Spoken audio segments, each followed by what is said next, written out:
الله الرحمن الرحيم والصلاة والسلام على رسول الله سيد الأولين والآخرين وعلى آله وصحابته الغر الميامين ومن تبعهم بإحسان إلى يوم الدين.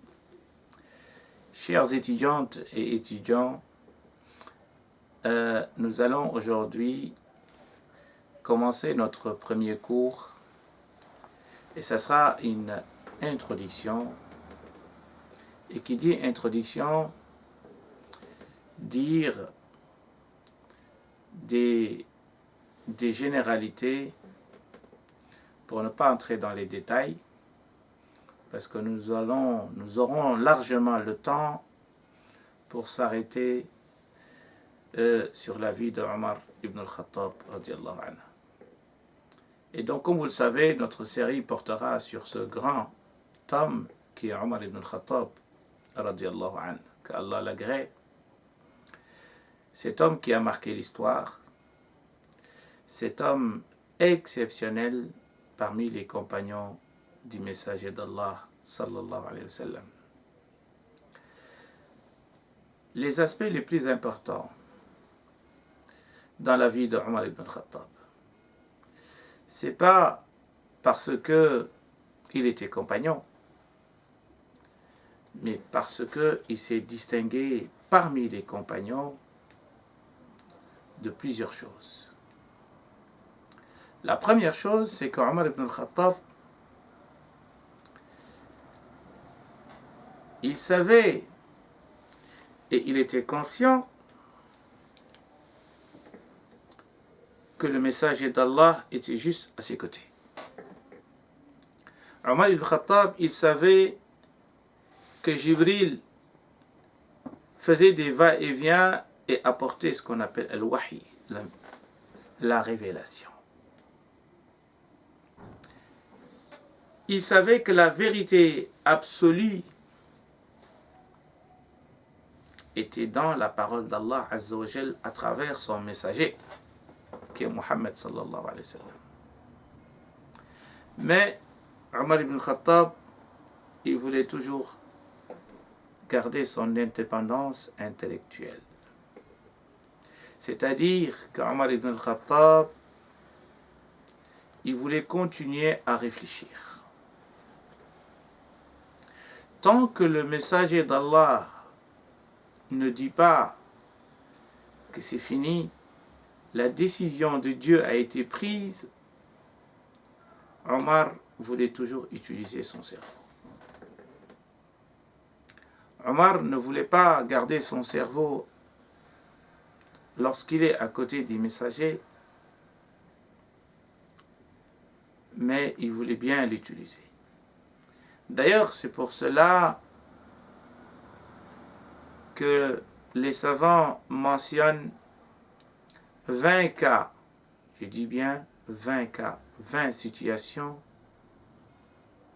où Omar ibn al-Khattab, Allah descend le Coran et le confirme dans ses positions.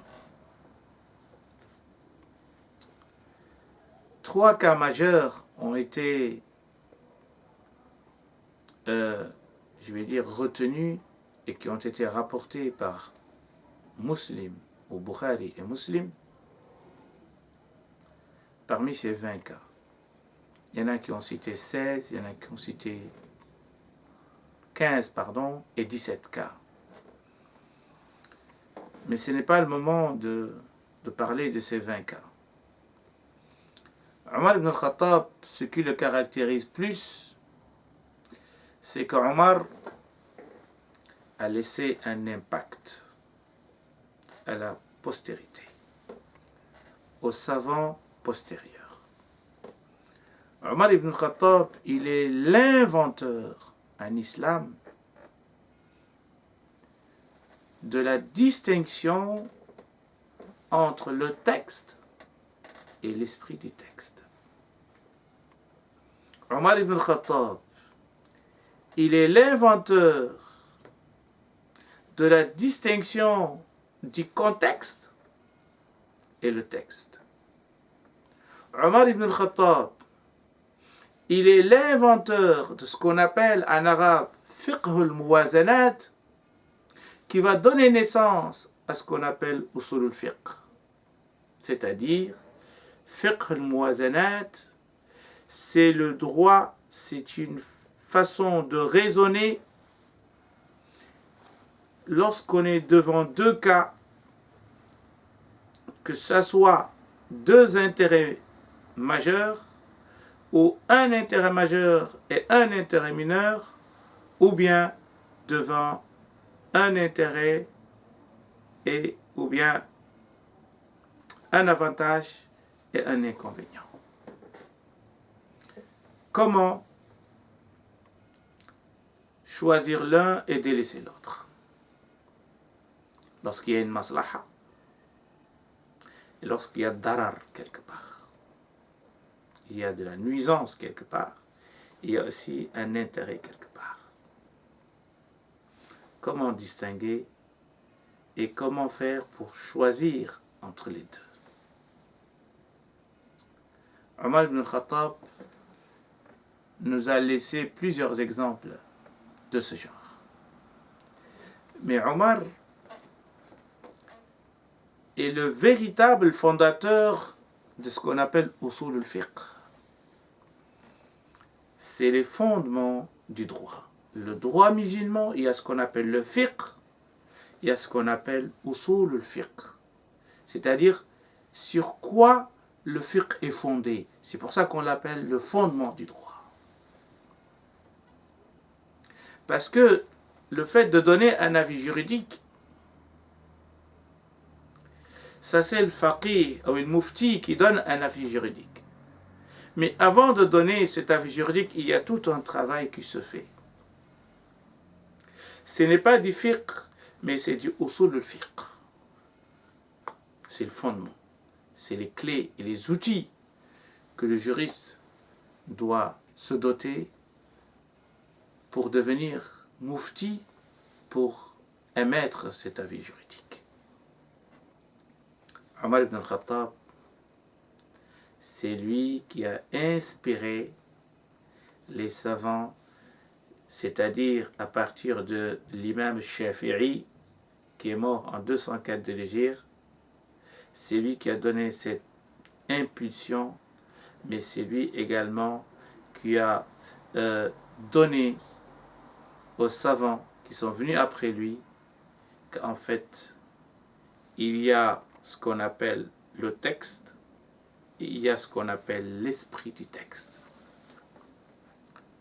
An-nas wa ruh an-nas.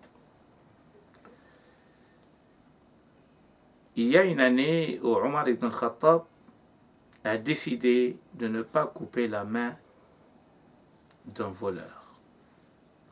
Quelqu'un qui a volé. Et nous savons tous que le Coran, il a dit, si quelqu'un vole, il faut lui couper la main. As-sariqu was-sariqa faqta'u aydiyahuma nakalan min Allah. Si quelqu'un vole, il faut lui couper la main. Oui. Mais Omar il dit non, moi je ne vais pas couper sa main. Oui, Omar, mais le Coran le dit. Hein. Le Coran dit, lorsque quelqu'un vole, il faut lui couper la main. Omar il dit non, moi je ne le fais pas. Pourquoi Omar?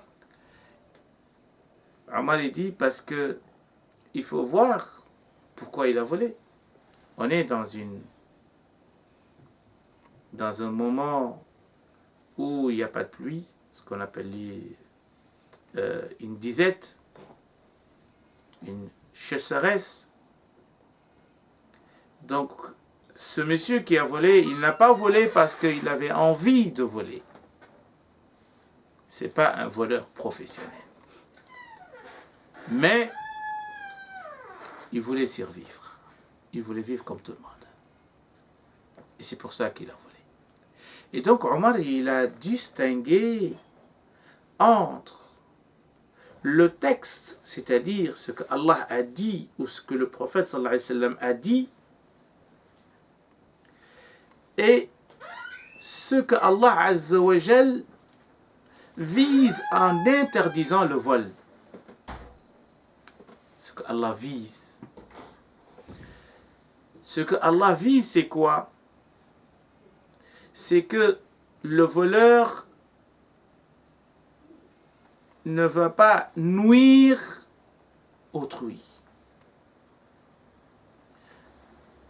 Et s'il vole, pas parce qu'il veut nuire à autrui, il veut gagner de l'argent facilement,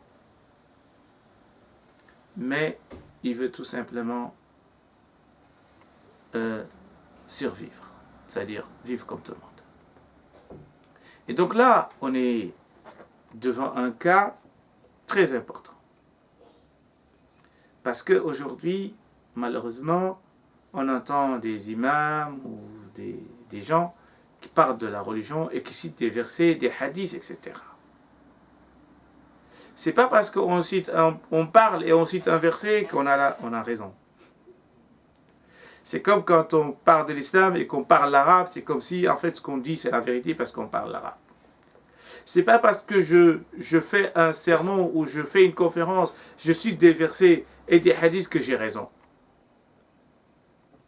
Il faut voir, est-ce que ces versets et ces hadiths sont en conformité avec mes prétentions. Voilà.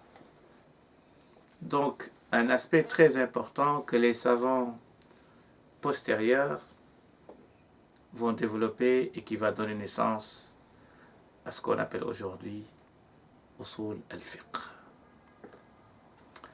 Omar ibn al-Khattab, non seulement il est le fondateur de ce qu'on appelle également maqasid al-sharia, parce que maqasid al-sharia est devenu également une branche à part entière dans les disciplines islamiques. Maqasid al-sharia, la finalité de la sharia, ou les finalités de la sharia.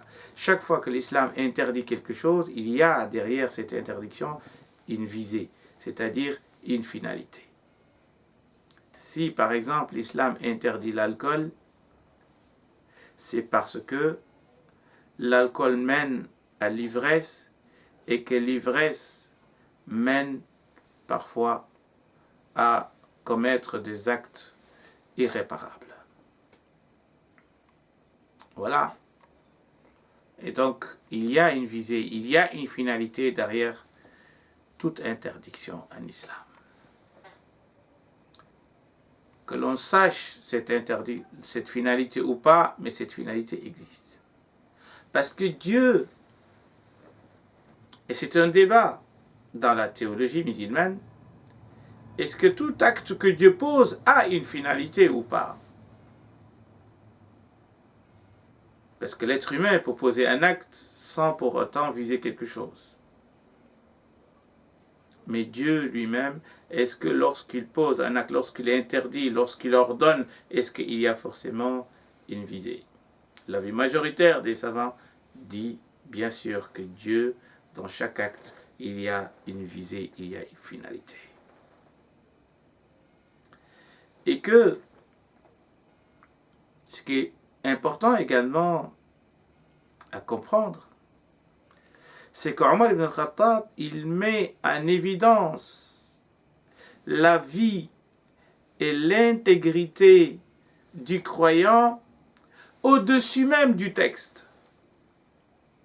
Ben oui, parce que au moment où Omar, radiallahu anhu, il a fait ce moratoire, le fait d'arrêter l'application de couper les mains pour les voleurs,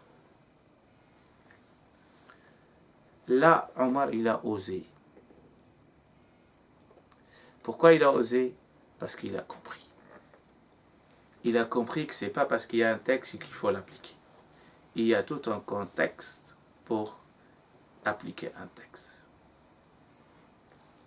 Et ça, c'est important qu'on le sache aujourd'hui, que ce n'est pas forcément qu'on brandisse des versets ou des hadiths qu'on a la vérité. Barakallahu fikum. Wassalamu alaikum wa rahmatullahi ta'ala wa barakatuh.